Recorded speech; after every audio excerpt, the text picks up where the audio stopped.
19h sur ESAE Télévision. Bonsoir, bienvenue tout de suite. Le sommaire. Mise en place d'une commission ad hoc de négociation des contrats pétroliers et nomination de ses membres et la mise en place d'un système de personnalisation de passeports ordinaires biométriques et digitalisation du processus de demande et de délivrance, e-passeport, sont entre autres grandes décisions issues du Conseil des ministres de ce mercredi 24 février 2021. Le duo Koroué-Agossa a animé dans la matinée de ce mercredi une conférence de presse à Cotonou, une première depuis la validation de leur candidature pour les présidentielles d'avril 2021. À suivre dans un instant. Emmanuel Golo, président du Parti social-démocrate, a effectué cet après-midi une déclaration d'adhésion au parti politique Bloc républicain BR.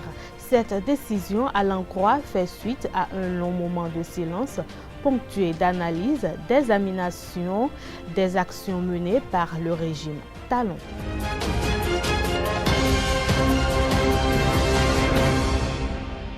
Bonsoir si vous nous recevez. Le gouvernement du Bénin a tenu ce mercredi 24 février 2021 sa session ordinaire du Conseil des ministres en présence effective du chef de l'État, le président Patrice Talon. Au titre des mesures normatives, le Conseil a adopté le décret portant mise en place d'une commission ad hoc de négociation des contrats pétroliers et nomination de ses membres.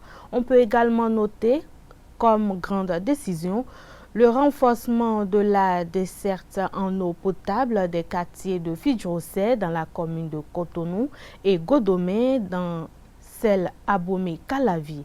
La mise en place d'un système de personnalisation de passeports ordinaires, biométriques et digitalisation du processus de demande et de délivrance e-passeport. Approbation du compte rendu d'étape de la mise en œuvre des mesures urgentes d'amélioration et de renforcement de la fourniture d'eau potable en établissement scolaire public dans le cadre des mesures de lutte contre la pandémie de la COVID-19. Emmanuel Golo, président du Parti social-démocrate, a effectué cet après-midi une déclaration d'adhésion au parti politique Bloc républicain BR. Cette décision à l'en-croix fait suite à un long moment de silence ponctué d'analyse, d'examination des actions menées par le régime Talon.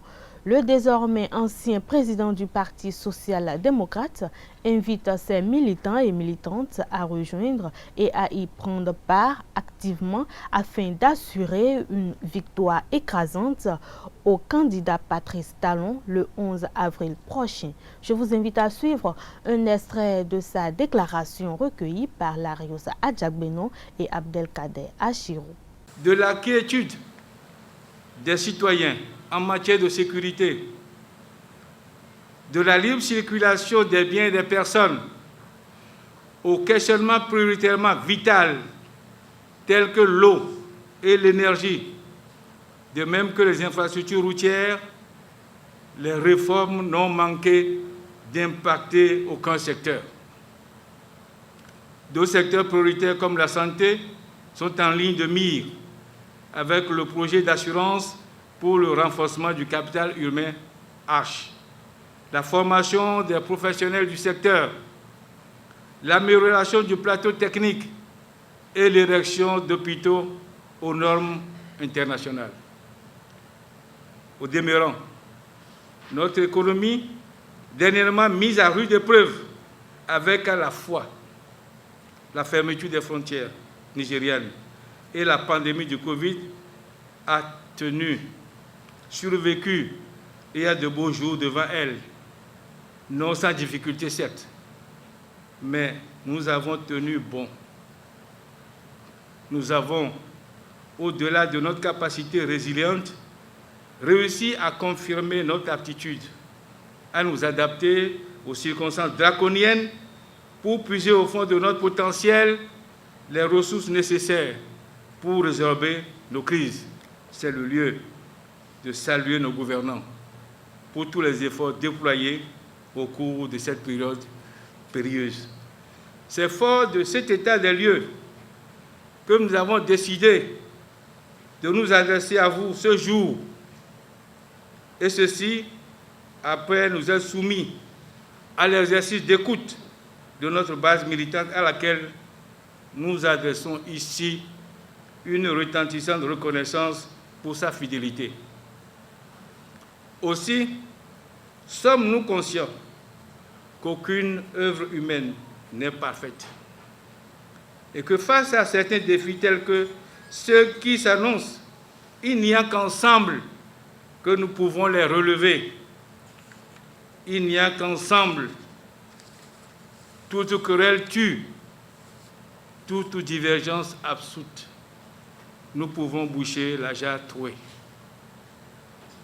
C'est donc en conséquence de cette évidence que, faisant écho aux incessants appels de notre base militante, nous avons donc décidé de rejoindre la mouvance présidentielle et d'accompagner le président Patrice Talon dans sa mission de révélation du Bénin. Une mission qui ne saurait être écourtée en si bon chemin d'un seul mandat, mais dont les probants et convaincants résultats nous imposent de le soutenir pour un second mandat afin de consolider les acquis actuels. C'est à ce prix que nous pourrons nous-mêmes nous assurer de léguer demain à la postérité un héritage consistant. Conscient que jusque-là, des questions taraudent toujours les esprits, nous annonçons solennellement aujourd'hui que c'est aux côtés du bloc républicain que nous déposons les valises du Parti social-démocrate. Nous y sommes parce que le bloc républicain est un parti jeune, né avec des dons. Un parti très ouvert où règne la démocratie et la solidarité. Et donc, nous ne ménagerons aucun effort pour qu'ensemble, nous en fassions un parti très solide et rayonnant. Nous y sommes aussi pour baser campagne sur le terrain partout, afin que d'une mobilisation digne et forte, digne de la détermination et de l'engagement de nos différentes structures, nous travaillions à la retentissante réélection de notre candidat, le président Patrice Talon, au premier tour des présidentielles d'avril. À sa suite, je vous invite à suivre le général Robert Gbignan, secrétaire général national adjoint du parti politique Bloc républicain.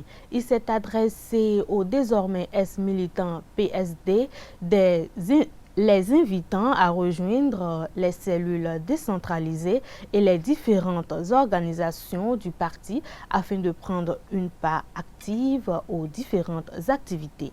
Suivons-le au micro de Larios Adjagbenon et d'Abdelkader Achirou.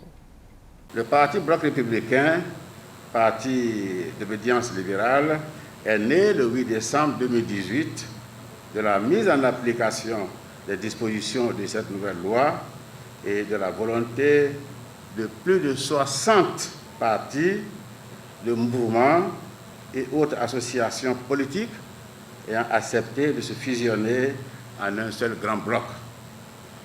Depuis lors, d'autres forces politiques ont rejoint le bloc républicain, portant son effectif de 6 000 membres fondateurs à plus de 23 000 membres aujourd'hui. Malgré cette ascension notable, le bloc républicain continue de croire que nul n'est de trop dans le combat pour l'édification d'une nation prospère. C'est fort de cette conviction que le bloc républicain accueille le Parti social-démocrate ce jour, mercredi 24 février 2021. Cette date sera gravée en lettres d'or dans les annales de l'histoire du bloc républicain, notre parti désormais commun à nous tous. Je voudrais alors vous inviter, chers militants du Parti social-démocrate, pour ne pas dire de l'ancien Parti social-démocrate, à vous sentir chez vous au bloc républicain. Vous êtes désormais au Bloc républicain des militants à part entière, à l'image des autres membres. Au Bloc républicain, vous rencontrerez des jeunes et des femmes engagées, parce que le BR est le parti des jeunes et des femmes. Vous le découvrirez par vous-même. Je vous invite à aller dans les organisations des jeunes et des femmes particulièrement actives au sein du Bloc républicain. Inscrivez-vous dès à présent dans les comités techniques permanents, véritables laboratoires de stratégie pour le parti et pour la nation. Vous êtes arrivés au bon moment. Allez investir les structures décentralisées du parti en cours d'installation. Prenez votre part dans l'œuvre d'élévation du Bloc républicain. Le duo Korwe-Agossa a animé dans la matinée de ce mercredi une conférence de presse à Cotonou. Une première depuis la validation de leur candidature pour les présidentielles d'avril 2021. Corentin Korwe et son colistier Agossa n'ont pas manqué d'énumérer les démarches qui leur ont permis d'être à ce stade. Je vous invite à suivre Corentin Korwe, candidat à la présidentielle au micro de Jacques Maouyon d'Almeida. Corentin Korwe et Irénée Josias Agossa remplit toutes les conditions légales et constitutionnelles pour être candidat à l'élection présidentielle du 11 avril 2021. C'est là une toute première victoire et c'est l'aboutissement d'un long processus. Nous tenons à remercier tous ceux qui ont cru en nous dès le début, tous ceux qui ont cru que c'était possible et nous avaient soutenus, et qu'il est toujours possible de sauver cette nouvelle nation, malgré ce que beaucoup voyaient comme des obstacles insurmontables sur ce chemin. Chers amis de la presse, convenez avec nous que notre duo est la surprise de cette élection. Nous sommes l'étonnement.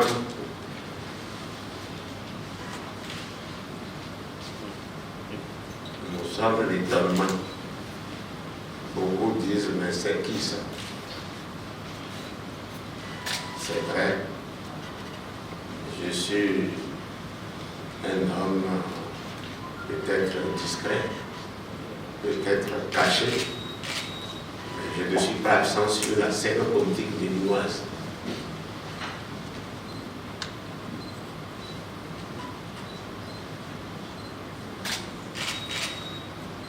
Déjà en 1967, j'ai été élu secrétaire de la jeunesse estudiantine du Ouaga, mon village, depuis 1967.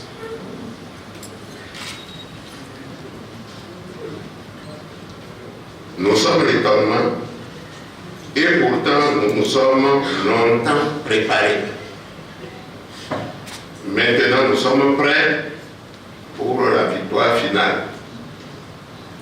Car nous avons toujours su et nous l'avons toujours dit que nous avons en face un système peu ordinaire, prêt à faire usage de la ruse et de la rage pour nous en empêcher. Et pour y faire face, il faut aussi être préparé.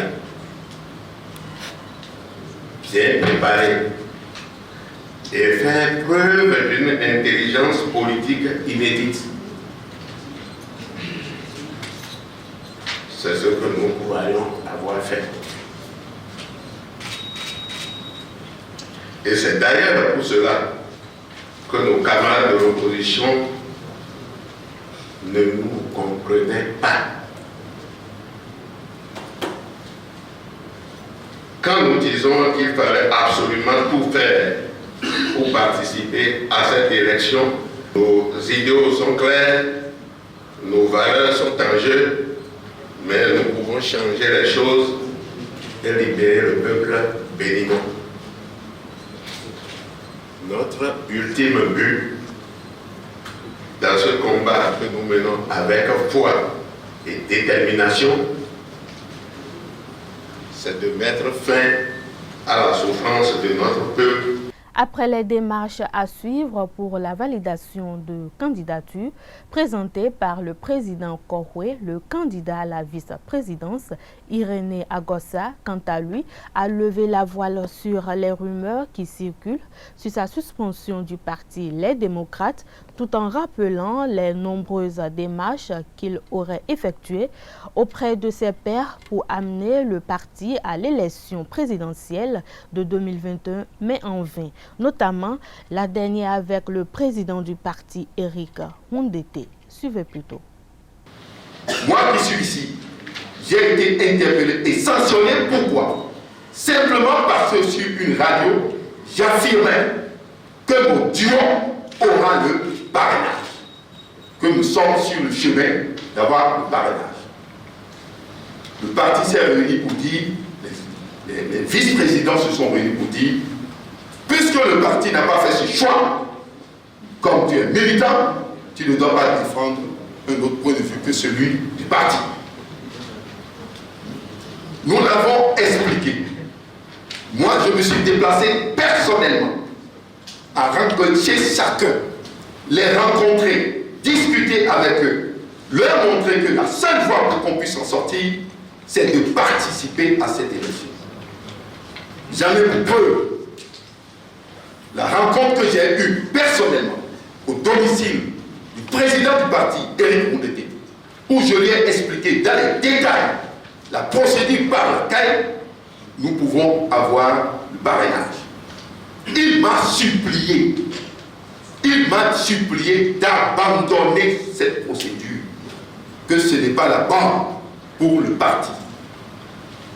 Je lui ai dit ceci: comme vous m'avez humilié, comme vous m'avez méprisé au cours de la réunion passée, et vous avez dit que nous n'avons pas le parrainage, je me battrai avec mon équipe pour vous démontrer que nous pouvons avoir le parrainage. On s'était laissé ainsi. Donc pour lui et pour les autres membres du parti politique, les démocrates ne devaient pas participer aux élections. Nous en étions là quand, à quelques jours du dépôt des dossiers, les mêmes responsables ont fait un revirement à 380 degrés. Ils se sont dit maintenant, nous participons aux élections présidentielles, sans la levée des contraintes. Donc ils sont revenus sur ce que nous, on avait proposé. Alors, nous étions contents. Donc une commission a été installée. Cette commission a reçu les 8 candidats, c'est-à-dire ceux qui, en fait, manifestaient leur volonté de participer à cette élection. J'étais membre, d'autres tels que Moïse Kérékou, Biossaoué et autres étaient aussi là. C'est à ce niveau, c'est en cet instant que nous avons appris que Mme Rikia, non seulement est membre des démocrates, est aussi candidate. Ça ne nous gêne pas. Bon, mais quand le tri a été fait, parmi nous tous, et quand on m'a reçu, je leur ai dit, vous n'étiez pas prêts. Ou bien, vous étiez prêts et nous ne le savions pas. Moi et mon équipe, nous aurons le parrainage. Nous sommes déjà à un bon niveau en ce qui concerne les négociations pour avoir le parrainage. Mais que s'est-il passé après le tri? Moi qui étais candidat et qui avait dit depuis à chacun d'eux que nous sommes déjà à la recherche du parrainage et que nous avons les capacités de payer les 50 millions et de surcroît, comme le principe au sein du groupe était d'avoir un duo qui serait dans l'équilibre régional, c'est-à-dire nord-sud, et qui avait que 2 gars du sud. Il s'agit d'Éric et moi. Qu'est-ce qu'ils ont fait? Ils m'ont systématiquement exclu. Ils m'ont systématiquement éliminé au premier tour. Et vous savez ceux qu'ils ont retenus. Mais ceux qu'ils ont mis en réserve étaient tous du Nord. Voilà que dans les discussions, le duo n'a pas pu se mettre en place. Le duo Éric Koundété et Mme Rikia n'a pas pu se mettre en place. Ils ont été remerciés. Quelqu'un qui n'a pas été écouté par la commission pour être aujourd'hui candidat à la vice-présidence. La salle polyvalente du Palais des gouverneurs de Porto Novo accueille depuis ce matin, mercredi 24 février 2021, l'atelier de validation du plan de sécurité et de défense de l'Assemblée nationale. Les travaux de cet atelier qui rassemble les directeurs centraux et techniques de l'institution parlementaire et des responsables à divers niveaux de l'armée béninoise et de la police républicaine ont été ouverts par le président Louis Vlavonou. Il avait à ses côtés Madame Sophia Tchanou, première secrétaire parlementaire, Boniface Yahweh-Tomé, premier questeur, et André Biaou Okunlola, deuxième questeur de l'Assemblée nationale. Pour le commandant Sounouvou, l'importance du présent atelier n'est plus à démontrer parce que force est de constater que les assauts des foules hostiles et agressives engendrés par les contestations sociopolitiques n'épargnent plus les parlements des pays développés et même des pays en voie de développement. Spiritualité dans cette édition. Pour toute femme enceinte, le mari doit nécessairement procéder à la consultation du Fa pour connaître quelle est l'entité qui incarne l'enfant et en prendre les précautions avant qu'il ne soit tard. Pour Prince Zedeka Korwenou, cela est important dans la vie de tout être humain que nous sommes. Suivez-le au micro de Jacques Maouillon d'Almeida. Consulter sur la grossesse, normalement c'est ce qui est de mise pour voir si l'enfant qui viendra au monde est sous quel signe, il est dominé par quelle divinité l'incarne. Et c'est ça. Il y a des signes, n'est-ce pas, récessifs et les signes dominants. Voilà, et les signes dominants. Si Sakpata, le dieu de la terre, domine chez un enfant, un nouveau-né, il est certainement sous ce signe. Et il faut les cérémonies appropriées, n'est-ce pas, pour déterminer. Et c'est la consultation géomantique ou toute autre forme de consultation qui puisse, n'est-ce pas, déterminer le signe sous lequel cet enfant doit naître ou bien la divinité qui incarne cet enfant. Et si Sakpata incarne cet enfant, il faudrait nécessairement lui faire ces cérémonies-là, les cérémonies en bonne et due forme, n'est-ce pas, pour savoir, pour qu'il soit en harmonie, avec les signes. L'horoscope, oui, vous avez parlé tantôt de l'horoscope. Oui, l'horoscope n'est rien d'autre que la géomancie. La géomancie, une partie de la géomancie, de façon superficielle, du côté des Européens, qui nous ont amené, qu'ils appellent l'horoscope. Maintenant, lorsqu'on veut plus de détails par rapport à Sakpata ou au signe dominant de la divinité Sakpata, il faut forcément aller consulter un devin, un babalao, un bokono, le Ifa. Et c'est au Ifa de déterminer, vraiment de fouiller de façon profonde, de façon exhaustive, de façon au tréfonds, de fouiller jusqu'au tréfonds, n'est-ce pas, pour savoir quel type de cérémonie convient à cet enfant pour que l'enfant soit en harmonie avec peut-être ses ancêtres, son ancêtre éponyme, avec ses arcanes de destinée, avec, n'est-ce pas, sa destinée sur cette terre, afin qu'il ait une vie rose sur cette terre. Donc, en résumé, ce sont les consultations géomantiques ou toute autre forme de consultation qui nous permettent, n'est-ce pas, de déterminer. Et lorsque ces rituels sont faits, cet enfant a l'harmonie, a la joie sur cette terre et vit normalement. Et il a la longévité, il a tout ce qu'il veut. S'il respecte bien les principes, il faut respecter les principes pour avoir une vie rose sur cette terre. C'est important. Restons toujours avec Prince Zedeka qui nous explique cette fois-ci les signes prémonitoires d'un futur dignitaire. Ces signes, selon ses dits, peuvent être révélés dans nos rêves ou par consultation. Il est toujours au micro de Jacques Maouillon d'Almeida. Lorsque vous faites des rêves prémonitoires, vous dormez, vous voyez des trucs, et ça se réalise. Sachez aussi que vous êtes descendance d'An, même si ce n'est pas très dominant. Sachez que vous êtes né sous le signe de Dan. Et ceux qui sont nés sous le signe de Dan sont des grands visionnaires. Ils ne doivent pas, n'est-ce pas, proférer des menaces envers qui que ce soit. Je vais en venir. Lorsque vous dormez et vous voyez entouré de beaucoup d'adeptes, la tête nouée, en blanc, comme j'ai mon écharpe, et vous ne les voyez pas, vous n'arrivez pas à déceler leur visage. Vous êtes entouré, ou bien vous êtes en pleine cérémonie, on est en train de vous faire des cérémonies, sachez que tôt ou tard, vous êtes appelé à être dépositaire, à être dignitaire, un vénérable officier, un renom, un dignitaire de Dan, ou bien un adepte assez élevé, ou bien hautement élevé de Dan. Voilà les quelques signes de Dan, à travers lesquels on peut reconnaître un individu, n'est-ce pas, qui est incarné par cette divinité-là. Mais lorsqu'on l'évoque, beaucoup disent, avant de venir là, il y a aussi des aléas alimentaires, des aléas comportementaux. Les aléas alimentaires, lorsque vous êtes sur le signe, né sous le signe de Dan, ou bien vous êtes incarné par la divinité Dan, il y a un certain nombre d'aliments ou de viande que vous ne devez pas consommer. Par exemple, Salomon, le poisson qu'on appelle Salomon. C'est formellement interdit de consommer Salomon. Sinon, ce serait préjudiciable à votre avenir, à votre évolution, à votre vie. Et sans savoir, vous serez en train de dire, oui, c'est la sorcellerie, c'est ci, c'est ça.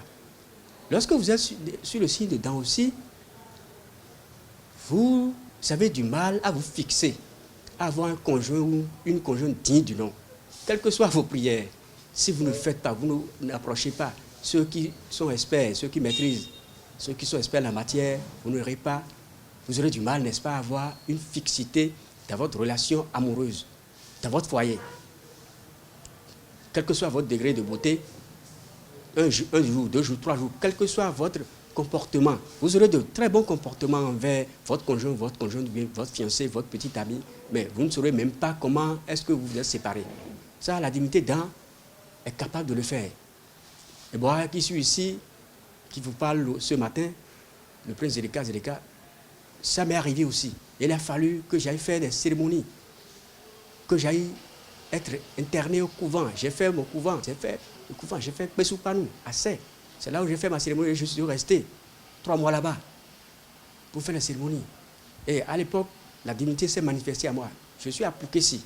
Je le dis à haute intelligible voix, incarné par la divinité marine à Pouké. Oui, quand on invoque ce nom, beaucoup ont peur, ça fait frémir. Non, il faut respecter les principes. Ça n'a pas été facile avant de me fixer, avant que j'aie une fixité dans ma vie conjugale. Ceux qui me regardent actuellement savent de quoi je parle. Ça n'a pas été du tout facile. Il a fallu que je fasse des cérémonies, j'aille faire les consultations à bord du fond, malgré que je suis du domaine. Il a fallu que spécifiquement je m'attelle à ce côté-là pour pouvoir déterminer. Une campagne gratuite de dépistage et de chirurgie de la cataracte est organisée à la clinique ophtalmologique du professeur Sidouane Tchabi Rounou du 22 février au 6 mars 2021 au CNHU de Cotonou. Cette initiative au profit des couches démunies est une action de la Fondation Claudine Talon en lien avec les partenaires indiens ainsi que l'appui des ophtalmologues et chirurgiens béninois. L'opération qui va se dérouler en 5 phases sera l'occasion pour les patients de produire un bilan biologique après le test de dépistage de la cataracte et de la COVID-19. C'est alors que suivra l'opération de la cataracte ainsi qu'un suivi post-opératoire bien gratuit. Tout cela dans le strict respect des gestes barrières liées à la pandémie de la COVID-19. Et voilà, c'est sur cette note que nous allons mettre un terme à cette édition. Merci de votre aimable attention. Passez une excellente soirée. Bonsoir.